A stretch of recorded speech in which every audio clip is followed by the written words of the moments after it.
अगर आप चाहते हैं MM टैलेंट म्यूजिक कंपनी का सबसे पहले ऑडियो वीडियो आप तक पहुंचे तो चैनल को सब्सक्राइब करें और साथ में बेल आइकन घंटी दबाना ना भूलें।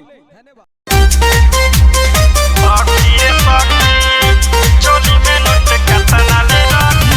म्यूजिक बाय त्रिवेणी बाबू कुशवाहा।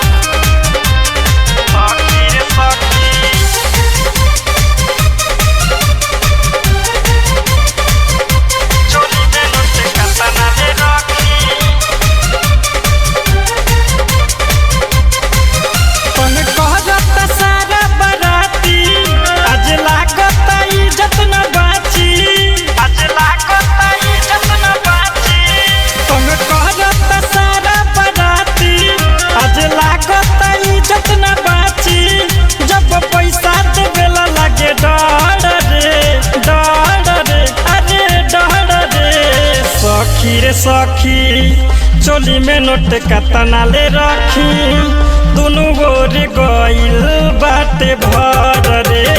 सखी रे सखी चोली में नोट कतना ले रखी दोनों गोर गइल बाटे भर रे। सखी रे सखी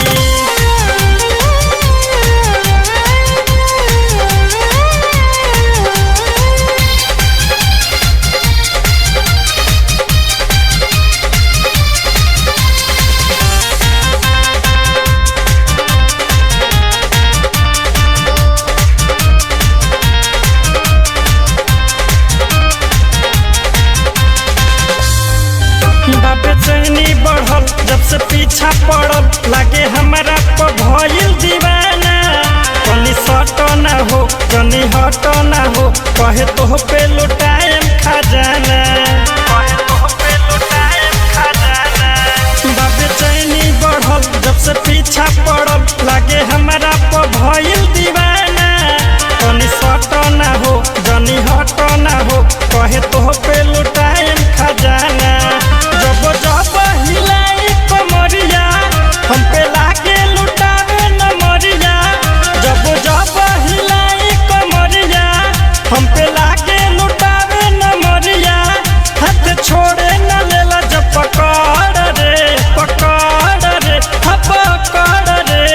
सखी रे सखी चोली में नोट कतना ले रखी दोनों गोर गइल बाटे भर रे। सखी रे सखी चोली में नोट कतना ले रखी दोनों गोर गइल बाटे भर रे। सखी रे सखी सखी रे सखी